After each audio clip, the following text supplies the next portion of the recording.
ಆತ್ಮೀಯ ಕನ್ನಡದ ಬಂಧುಗಳಿಗೆ ನಮಸ್ಕಾರ.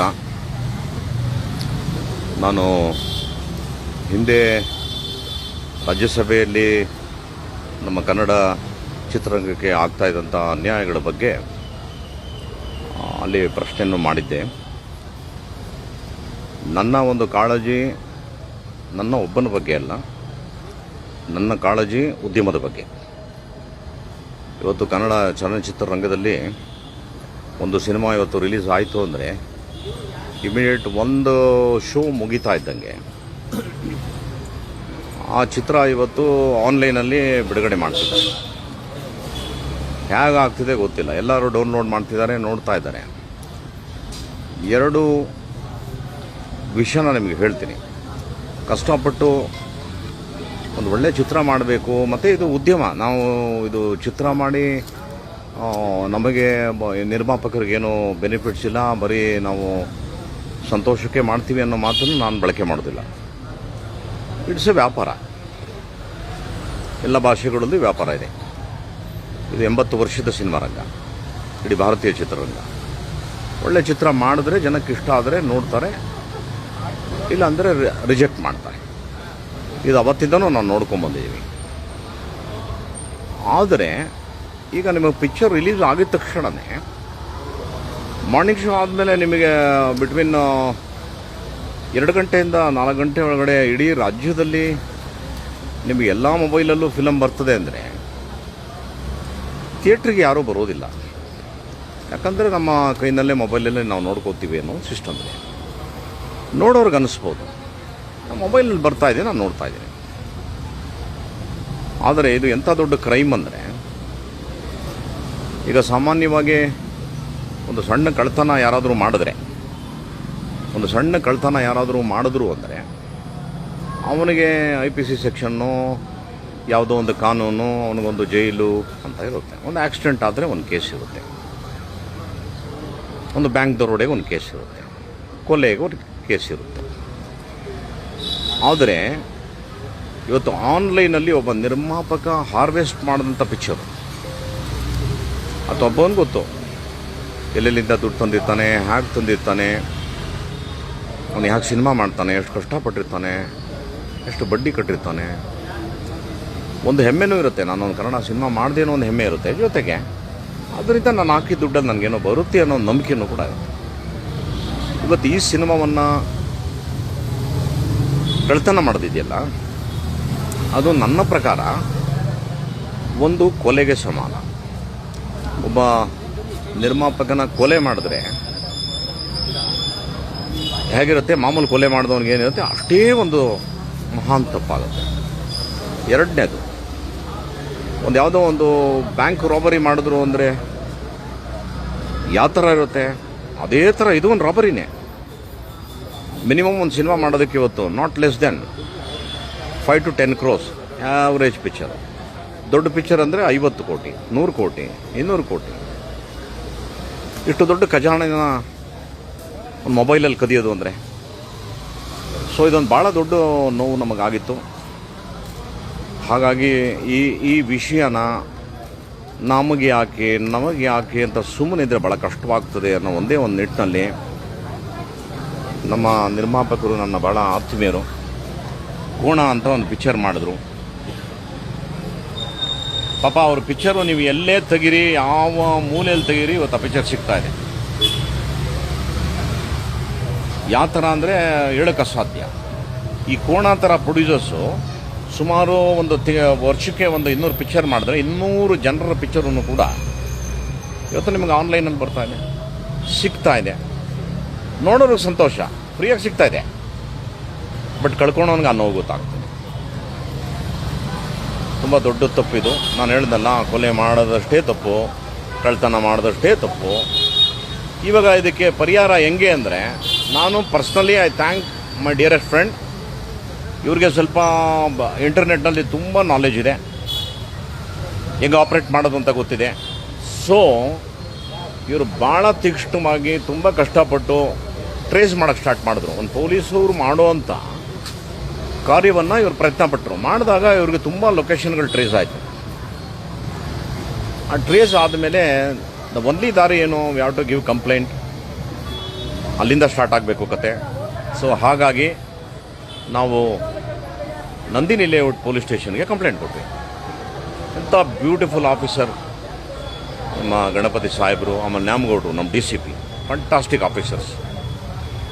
ಅವರು ನಮ್ಮ ಒಂದು ಬೇಡಿಕೆ ಮತ್ತು ಕರೆ ಇದೆಯಲ್ಲ, ಅದಕ್ಕೆ ಯಾವ ಥರ ಅಂದರೆ ಯಾರು ನಮ್ಮ ಒಡ ಹುಟ್ಟಿದ ಅಣ್ಣ ತಮ್ಮದಿರ ಥರ ಸ್ಪಂದಿಸಿ ದೇ ವರ್ಕ್ಡ್ ಹಾರ್ಡ್. ಮತ್ತು ಇವರು ತುಂಬ ಕಷ್ಟಪಟ್ಟರು. ಇವರ ಪ್ರತಿಫಲ ಇವತ್ತು ಒಬ್ಬ ಮನುಷ್ಯ ಸಿಕ್ಕಿದ್ದಾನೆ. ಇವತ್ತು ಅವನು ಸುಮಾರು ಎಷ್ಟು ಪಿಕ್ಚರ್ ಸರ್, 100 ಪಿಕ್ಚರನ್ನ ಅವನು ಇವತ್ತು ಆನ್ಲೈನಲ್ಲಿ ಅವನು ಮಾಡಿರೋದು. ಸೊ ಈ ರೂಟನ್ನ ನಾವು ಕಂಡುಹಿಡ್ಕೊಂಡಿದ್ದು ಹೇಗೆ, ಅವ್ರು ಎಲ್ಲೆಲ್ಲಿಂದ ತೆಗಿತಾರೆ ಏನು ಅಂತ ಇವರು ಹೇಳ್ತಾರೆ. ಆಮೇಲೆ ನಾನು ಮಾತಾಡ್ತೇನೆ. ಹೇಳಿ ಹಂಗೆ ಹೇಳಿ. ಬೇಸಿಕಲಿ ಇವರು ಬಂದು ಜೋರ ಮಾತಾಡಿ. ಈಗ ನಾವು ಇಷ್ಟು ದಿವಸ ಮೇನ್ ಪ್ರಾಬ್ಲಮ್ ಇರೋದು, ಇಷ್ಟು ದಿವಸ ಪೈರಸಿ ಎಲ್ಲಾನು ನಡೆಯುತ್ತೆ, ಅದು ನಡೀತಾನೆ ಇರುತ್ತೆ ಅಂತ ಹೇಳಿ ಎಲ್ಲ ಬಿಟ್ಟಿರೋದ್ರಿಂದ ಇವ್ರು ಏನು ಮಾಡ್ತಾ ಇದ್ದಾರೆ, ಇನ್ಸ್ಟಾಗ್ರಾಮ್ ಆಗಿರ್ಬೋದು, ವಾಟ್ಸಪ್ ಆಗಿರ್ಬೋದು, ಫೇಸ್ಬುಕ್ ಆಗಿರ್ಬೋದು, ಎಲ್ಲದರಲ್ಲೂ ನಮ್ಮ ಫಿಲಮ್ನ ನಾವು ಮಾರ್ಕೆಟಿಂಗ್ ಮಾಡೋದಕ್ಕಿಂತ ಚೆನ್ನಾಗಿ ಇವ್ರು ಮಾರ್ಕೆಟಿಂಗ್ ಮಾಡಿ ಅದನ್ನು ಟೆಲಿಗ್ರಾಮಲ್ಲಿ ಹಾಕೋದು ಮತ್ತು ಇದರಲ್ಲಿ ಯಾವುದು ವಾಟ್ಸಪ್ ಗ್ರೂಪ್ಗಳಲ್ಲಿ ಹಾಕೋದು, ಇದನ್ನೆಲ್ಲ ಮಾಡ್ತಾಯಿದ್ದಾರೆ. ಇದು ಏನು ಅಂತಂದರೆ, ಇದು ಒಂದು ರೂಟ್ ನಾವು ಹಿಡಿದು ಇದನ್ನು ಮಾಡಲಿಲ್ಲ ಅಂತಂದರೆ ಎಂಟೈರ್ ಇಂಡಸ್ಟ್ರಿ ನನಗನ್ಸೋದು ಕೊಲಾಪ್ಸ್. ಕನ್ನಡ ಚಿತ್ರರಂಗ ನಾಮಾವಶೇಷ, ಉಳಿಯೋದು ಕಷ್ಟ ಅಂತ ಸಿನಿಮಾ ಮಾಡೋಕ್ಕಾಗಲ್ಲ. ಜೊತೆಗೆ ಇವ್ರದ್ದು ಆರ್ಗನೈಸ್ಡ್ ವೇ ಇದೆ. ಮುಂಚೆ ನಾವೀಗೇನು ನಮ್ಮ ಹತ್ರನೂ ಆ್ಯಂಟಿ ಪೈರಸಿ ಟೀಮ್ ಇದೆ. ಆ್ಯಂಟಿ ಪೈರಸಿ ಟೀಮ್ ಇತ್ತು ಅಂದರೂ ಅದು ಕೆಲಸ ಬರೀ ಡಿಲೀಟ್ ಮಾಡೋದು ಅಷ್ಟೇ. ಇದನ್ನು ಎಲ್ಲಿಂದ ರೂಟ್ ಕಾಸಲ್ಲಿ ಇವರು ತೆಗಿತಾ ಇದ್ದಾರೆ, ಇದನ್ನೆಲ್ಲ ನಾವು ಮಾಡಿ ಇದನ್ನು ತೆಗೆದಾಕ್ತಿಲ್ಲ ಅಂತಂದರೆ ಇವತ್ತಿಗೆ ಒಂದು ಸ್ಟೇಜಿಗೆ ನಾವು ಬಂದಿದ್ದೀವಿ ಅಂತಂದರೆ ನಮ್ಮ ಪೊಲೀಸ್ ಇಲಾಖೆ ಆಗಿರ್ಬೋದು, ಸರ್ ಆಗಿರ್ಬೋದು, ಫಿಲಮ್ ಇಂಡಸ್ಟ್ರಿ ಆಗಿರ್ಬೋದು, ಎಲ್ಲರೂ ಸಪೋರ್ಟ್ ಮಾಡಿದಿಗೆ ಇವ್ರನ್ನ ಟ್ರ್ಯಾಕ್ ಡೌನ್ ಮಾಡ್ಕೊಂಡು ಇವತ್ತಿಗೆ ಸಿಕ್ಕಿದ್ದಾರೆ. ಸೊ ಇದು ಕಂಟಿನ್ಯೂಸ್ ಪ್ರೋಸೆಸ್ ಆಗಿದ್ದ ಕ್ಯಾನ್ಸರ್ ಥರ ಕಂಟಿನ್ಯೂಸ್ ಪ್ರೋಸೆಸ್ ಆಗಿ ಇದನ್ನು ನಾವು ತೆಗೆದಾಕ್ಲಿಲ್ಲ ಅಂದರೆ ಕನ್ನಡ ಇಂಡಸ್ಟ್ರಿ ಇವರು ಉಳಿಯೋದು ಕಷ್ಟ. ಸೊ ಇವ್ರದ್ದು ಎಲ್ಲ ಲೊಕೇಶನ್ ಸಿಕ್ಕಿತ್ತು. ಮತ್ತು ರಾಜಾರೋಷವಾಗಿ ಇನ್ಸ್ಟಾಗ್ರಾಮಲ್ಲಿ ನಮ್ಮ ಮಾರ್ಕೆಟಿಂಗ್ ಮಾಡ್ತಾಯಿದ್ರು, ಫೇಸ್ಬುಕ್ಕಲ್ಲಿ ಹಂಗೆ ಮಾರ್ಕೆಟಿಂಗ್ ಮಾಡ್ತಾರೆ. ಇವ್ರದ್ದು ಕಂಟಿನ್ಯೂಸ್ ನಾವು ಸತತ 2 ತಿಂಗಳಿಂದ ಇವ್ರು ಫಾಲೋ ಮಾಡಿ ಇವ್ರದ್ದು ಎಲ್ಲ ಟ್ರ್ಯಾಕ್ ಡೌನ್ ಮಾಡಿದಾಗ ಇವಾಗ ನಮಗೆ ಒಂದು ಟೀಮ್ ಅನ್ನೋದು ಸಿಕ್ಕಿದೆ. ಇದೇ ಥರ ಇನ್ನೂ ಎಷ್ಟೋ ಟೀಮ್ ಇದೆ, 500 ಜನ ಇದ್ದಾರೆ. 500 ಜನ ಟೀಮ್ ಏನಾಗುತ್ತೆ, ಇವ್ರನ್ನ ಯಾರನ್ನೂ ನಾವೊಂದಂತೂ ಡಿಸೈಡ್ ಮಾಡಿದ್ದೀವಿ ಸರ್ದು ಸಪೋರ್ಟಿಂದ ಮತ್ತು ನಮ್ಮ ಪೊಲೀಸ್ ಇಲಾಖೆ ಸಪೋರ್ಟಿಂದ. ಯಾವುದೇ ಕಾರಣಕ್ಕೂ ಯಾರು ಡೌನ್ಲೋಡ್ ಮಾಡ್ತಿದ್ದೀರಾ, ಯಾರು ಫಾರ್ವರ್ಡ್ ಮಾಡ್ತಾಯಿದ್ದೀರಾ, ಯಾರು ಸೋಷಿಯಲ್ ಮೀಡಿಯಾದಲ್ಲಿ ಎಲ್ಲರೂ ಜೈಲಿಗೆ ಈ ಲಿಂಕ್, ಈ ಮೂವಿ ಲಿಂಕು ಬಯೋಲಿದೆ, ಇದನ್ನು ನಿಮ್ಮನ್ನು ನಾವು ಖಂಡಿತ ಬಿಡೋದಂತೂ ಮಾತೇ ಇಲ್ಲ. ಡೌನ್ಲೋಡ್ ಮಾಡಿ ಇನ್ನೂ ಯಾರು ಫಾರ್ವರ್ಡ್ ಮಾಡ್ತಾಯಿದ್ದೀರಾ ಆ ರೆಕಾರ್ಡು ಟ್ರ್ಯಾಕ್ಗಳು ಇದೆ, ಅವರು ಎಲ್ಲರೂ ಇದೇ ರೀತಿ ಎಲ್ಲರೂ ಸೇರಬೇಕಾಗುತ್ತೆ. ಕಠಿಣವಾಗಿ 3 ವರ್ಷ ಏನು ಶಿಕ್ಷೆ ಆಗುತ್ತೆ ಅದನ್ನು ಕೊಡಿಸೋವರೆಗೂ ಅಂತೂ ಬಿಡಲ್ಲ ನಾವ್ಯಾರು. ಅಂದರೆ ಈಗ ಒಂದು ಹೊಸ ಅಮೆಂಡ್ಮೆಂಟ್ ಆಗಿದೆ. ಇದು ಮಾಹಿತಿಗೋಸ್ಕರ ನಾನು ಹೇಳ್ತೀನಿ. ಯಾವ ನಿರ್ಮಾಪಕರು ತಮ್ಮ ಸಿನಿಮಾನ ಆನ್ಲೈನಲ್ಲಿ ಕಳ್ತನಕ್ಕೆ ಒಳಗಾಗಿ ಅವ್ರ ಲೈಫ್ ಹಾಳಾಗೋಗಿದೆ, ಅವರು ಕಂಪ್ಲೇಂಟ್ ಮಾಡಿದಾಗ ನಮ್ಮ ಕರ್ನಾಟಕಕ್ಕೆ ಒಬ್ಬರು ನೋಡಲ್ ಆಫೀಸರ್ನ ಕೊಟ್ಟಿರ್ತಾರೆ. ನಾವು ಇನ್ ಡೀಟೇಲ್ ನೋಡಲ್ ಆಫೀಸರ್ಸ್ಗೆ ಕಂಪ್ಲೇಂಟ್ ಮಾಡಿ ಆ್ಯಸ್ ಪರ್ ನಾರ್ಮ್ಸ್ ನಾವು ಹೋದಾಗ ಯಾರ್ಯಾರು ಕಳ್ತನ ಮಾಡ್ತಿದ್ದಾರೆ ಕಡ್ಡಾಯ 3 ವರ್ಷ ಜೈಲು, ತಪ್ಪಿಸ್ಕೊಳಕ್ಕಾಗೋದಿಲ್ಲ. ಅದನ್ನು ಹೆಮ್ಮೆಯಿಂದ ಹೇಳ್ತೀನಿ. ಈ ಸರ್ಕಾರದಲ್ಲಿ, ರಾಷ್ಟ್ರ ಸರ್ಕಾರದಲ್ಲಿ ತಪ್ಪಿಸ್ಕೊಳಕ್ಕಾಗೋದಿಲ್ಲ. 3 ವರ್ಷ ಜೈಲಾಗುತ್ತೆ, ಖಂಡಿತ ಜೈಲಾಗುತ್ತೆ. ಫಾರ್ವರ್ಡ್ ಮಾಡೋರು ಮತ್ತು ಅದನ್ನು ಡೌನ್ಲೋಡ್ ಮಾಡೋರಿಗೆ ನಾನು ಭಾಳ ವಿನಯಪೂರ್ವಕವಾಗಿ ನಿಮ್ಮ ಒಬ್ಬ ಹಿರಿಯ ಅಣ್ಣನಾಗಿ ನಾನು ಪ್ರಾರ್ಥನೆ ಮಾಡ್ತೀನಿ, ದಯಮಾಡಿ ಮಾಡಬೇಡಿ. ಇದನ್ನು ತುಂಬ ದೊಡ್ಡ ದ್ರೋಹ. ನೀವೇನಾದ್ರು ಕಷ್ಟಪಟ್ಟು ಯಾವುದಾದ್ರು ಒಂದು ವ್ಯವಹಾರ ಮಾಡಿರ್ತೀರಿ, ಏನೋ ಒಂದು ದುಡ್ಡು ಇಟ್ಕೊಂಡಿರ್ತೀರಿ, ಯಾರಾದರೂ ನಿಮಗೆ ಫ್ರಾಡ್ ಮಾಡಿ ಆನ್ಲೈನಲ್ಲಿ ಕಳ್ತನ ಮಾಡಿಬಿಟ್ಟಾಗ ನಿಮಗೆ ದುಃಖ ಆಗುತ್ತೆ ಅಂದರೆ 100% ನಮಗೂ ಆಗುತ್ತೆ. ಇದು ಹೇಗೆ ಅಂದರೆ ಹೇಳಕ್ಕೆ ಅಸಾಧ್ಯವಾದಂಥ ನೋವಾಗ್ತದೆ. ಸ್ನೇಹಿತರೆ, ಈಗ ಅವನು ಯಾರು ಸಿಕ್ಕಿದ್ದಾನೆ ಕಾನೂನು ಪ್ರಕಾರ ನಾವು ಅವನ್ನ ಈಗ ತೋರಿಸೋಂಗಿಲ್ಲ ಲೈವಲ್ಲಿ. ಅವನು ಆಲ್ರೆಡಿ ಈ ಸ್ಟೇಷನಲ್ಲಿ ಇದ್ದಾನೆ, ಅವನಿಗೆ ಇಂಟ್ರಾಗೇಟ್ ಮಾಡಿದ್ದಾರೆ. ನೀವು ನಂಬಲ್ಲ, ಅವನ ಅಕೌಂಟಲ್ಲಿ ಎಷ್ಟಿತ್ತು ಸರ್ ಡಾಲರ್ಸಲ್ಲಿ ದುಡ್ಡು? $1,900 ಇತ್ತು. $1,900 ಅಂದರೆ ಆಲ್ಮೋಸ್ಟ್ 1,70,000 ಇದೆ. ಇಂಥವರು ಇಂಟು 500 ನೀವು ಕೌಂಟ್ ಮಾಡಿ. ಈ ಥರ ಎಲ್ಲ ಕಳ್ತನ ಮಾಡಿದವ್ರು ಎಲ್ಲರೂ ಕೂಡ ಆನ್ಲೈನಲ್ಲಿ ಡೌನ್ಲೋಡ್ ಮಾಡಿಬಿಟ್ಟು ಎಲ್ಲರಿಗೂ ಬಿಟ್ಟು ಸಿನಿಮಾನ ತೋರಿಸ್ಬಿಟ್ಟು ಎಲ್ಲರಿಗೂ ಒಂದು ಮೂಡ್ ಬಂದ್ಬಿಟ್ಟಿದೆ, ಏನು ಕನ್ನಡ ಸಿನಿಮಾ ಓಡಲ್ಲ, ಕನ್ನಡ ಸಿನಿಮಾ ಓಡಲ್ಲ, ಕನ್ನಡ ಸಿನಿಮಾ ನೋಡಲ್ಲ. ಅದೇನು ನೋಡ್ತಾರೆ, ನಿಮ್ಮ ಪಿಕ್ಚರ್ ಚೆನ್ನಾಗಿಲ್ಲ. ಅಕೌಂಟಲ್ಲಿ ಸಿನಿಮಾ ರಿವ್ಯೂ ಮಾಡೋಕ್ಕೂ ಒಂದು ಅಕೌಂಟ್ ಇದೆ. ಸಿನಿಮಾ ರಿವ್ಯೂ ಮಾಡೋ ಅಕೌಂಟ್ ಇಟ್ಟಿದ್ದಾನಂತೆ ಅವನು. ಸಿನಿಮಾ ಚೆನ್ನಾಗಿದೆ ಇಲ್ಲ ಅಂತ ಅವನು ದುಡ್ಡು ಕೊಟ್ಟರೆ ಅದನ್ನು ಹೇಳ್ತಾನಂತ ಅವನು. ಸೊ ಹೀಗೆ ಹೇಳಿ ಹೇಳಿ ಇವತ್ತೆಲ್ಲ ಯಾರು ನೋಡ್ರಿ ಹೊರ ರಾಜ್ಯದವ್ರು ಯಾರೂ ಬಂದಿಲ್ಲ, ಎಲ್ಲ ನಮ್ಮ ಕನ್ನಡದ ಮಕ್ಕಳೇ. ಈಗ ಅವ್ನು ಸಿಕ್ಕಾಕೊಂಡಿರೋನು ಬಂದು ಇದು ಇಂಜಿನಿಯರಿಂಗ್ ಸ್ಟೂಡೆಂಟ್ ಅವನು,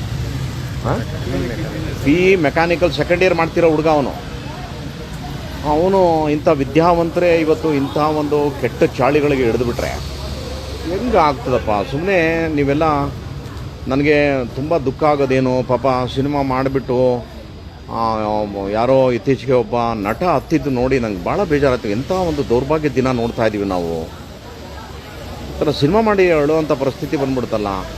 ಹಾಗಾಗಿ ಐ ಪ್ರಾಮಿಸ್ಡ್ ಎವ್ರಿ ಒನ್, ಇದೆಲ್ಲ ಸರಿ ಹೋಗೋವರೆಗೂ ನನ್ನನ್ನು ಯಾರೂ ಕರಿಬೇಡಿ, ನನಗಿಷ್ಟನೇ ಇಲ್ಲ ಅನ್ನೋ ಒಂದು ಮಾತನ್ನು ಹೇಳ್ಬಿಟ್ಟಿದ್ದೀನಿ. I am not working.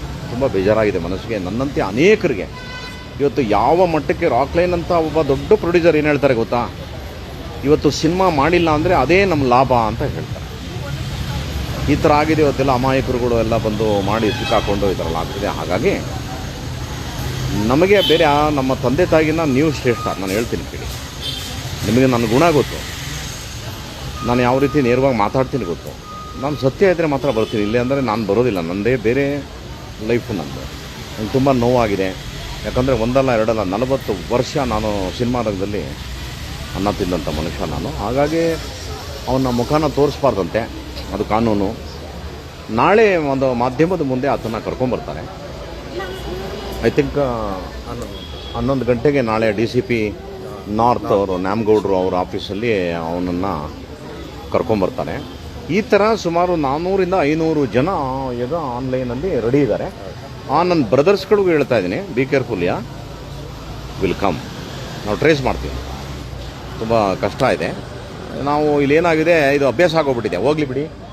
ಹೋಗಲಿ ಬಿಡಿ ಏನೋ ಆಗಿದೆ, ಏನೋ ಮಾಡ್ತಾರಂತೆ ನೋಡ್ತಾರಂತೆ ಅಂತ ನಾವು ಯಾವ ಮಟ್ಟಕ್ಕೆ ಇದ್ದೀವಿ ಅಂದರೆ ಕಡೇ ಮನುಷ್ಯನವ್ರಿಗೂ ಹೋಗೋಣ, ನನಗೂ ಬೇಜಾರಾಗಿದೆ, ಅಟ್ಲೀಸ್ಟ್ ಈ ಥರ ಆದರೂ ಒಂದು ಸಣ್ಣ ಸೇವೆ ಮಾಡೋಣ ನಮ್ಮ ನಿರ್ಮಾಪಕರಿಗೆ ಅಂತ ಟ್ರೈ ಮಾಡಿ ಲೆವೆಲ್ಗೆ. ಇದಕ್ಕೆ ಸಹಕಾರ ಕೊಡಬೇಕಾಗಿದೆ ಯಾವುದೂ ನೀವು, ನನ್ನ ಅಣ್ತಂದಿರು ನೀವು. I love you man. ದಯಮಾಡಿ ಸಹಾಯ ಮಾಡಿ, ನಮಗೆ ನಮ್ಮ ಉದ್ಯಮಕ್ಕೆ ಸಹಾಯ ಮಾಡಿ. ನಾವೆಲ್ಲ ಸುಮಾರು ವರ್ಷ ಮೆರೆದಾಯಿತು, ಮುಂದಿನ ಮಕ್ಕಳು ಮೆರಿಲಪ್ಪ, ಆಶೀರ್ವಾದ ಮಾಡಿ. ಎಲ್ಲರ ಪಿಕ್ಚರ್ ಓಡಿದ್ರೆ ತಾನೆ. ಎಷ್ಟು ಜನ ಮಕ್ಕಳಿಗೆ ಆಸೆ ಇದೆಯಲ್ವಾ, ನಾನು ಆ್ಯಕ್ಟ್ರ್ ಆಗಬೇಕು, ಕ್ಯಾಮ್ರಾಮನ್ ಆಗಬೇಕು, ಡೈರೆಕ್ಟರ್ ಆಗಬೇಕು. ನೀವೆಲ್ಲ ಸಹಾಯ ಮಾಡಿದ್ರೆ ಅಂಥವರೆಲ್ಲ ಬರ್ತಾರೆ, ಇಲ್ಲಾಂದರೆ ಕಷ್ಟ ಇದೆ. ಹಾಗಾಗಿ it's my prayer. Thank you so much. ಅವನ್ನ ತೋರ್ಸೋಂಗಿಲ್ಲ. ನಾಳೆ 11 ಗಂಟೆಗೆ ಅವನ್ನ ಪ್ರೊಡ್ಯೂಸ್ ಮಾಡಿ ಕೋರ್ಟ್ಗೆಲ್ಲ ಮಾಡ್ತಾರೆ. ಇನ್ನು ಮಿಕ್ಕಿದ್ದು ಯಾರ್ಯಾರಿದ್ದಾರೆ they have taken it as a challenge. ನಾವು ಹೋಮ್ ಮಿನಿಸ್ಟ್ರನ್ನು ಮೀಟ್ ಮಾಡ್ತಾ ಇದ್ದೀವಿ, ಚೀಫ್ ಮಿನಿಸ್ಟ್ರನ್ನು ಮೀಟ್ ಮಾಡ್ತೀವಿ. ನಮ್ಮ ಉದ್ಯಮನ ಕೂಡ ಜಾಯ್ನ್ ಆಗ್ತಾರೆ ನಾಳೆ ಎಲ್ಲರೂ. ಎಲ್ಲ ಪ್ರೊಡ್ಯೂಸರ್ಸು, ಡೈರೆಕ್ಟರ್ಸು ಎಲ್ಲರೂ ಬರ್ತಾರೆ. Make it a big issue. ಇದನ್ನು ತೊಗೊಂಡೋಗ್ತೀವಿ, ಎಲ್ಲಿವರೆಗೂ ಆಗ್ತದೆ ಅಲ್ಲಿವರೆಗೂ ತೊಗೊಂಡೋಗ್ತೀವಿ. ಕಾನೂನು ಜೊತೆಗೆ ಹೋಗ್ತೀವಿ. ಸೊ ಒಂದು ಲಾಸ್ಟು ರಿಕ್ವೆಸ್ಟ್ ಮಾಡಿ ನನ್ನ ಮಾತು ಮುಗಿಸ್ತೀನಿ. ದಯಮಾಡಿ ಯಾರ್ಯಾರು ಮಾಲ್ ಪ್ರಾಕ್ಟೀಸ್ ಮಾಡ್ತಾಯಿದ್ರಲ್ಲ, ದಯಮಾಡಿ ಇಲ್ಲಿಗೆ ಎಂಡ್ ಮಾಡಿ. ತುಂಬ ದೂರದವರೆಗೂ ಬರ್ತೀವಿ ನಾವು. ನಮಸ್ಕಾರ. Thank you. ನನ್ನ ಮಾತು ಕೇಳಿದ ಎಲ್ಲರಿಗೂ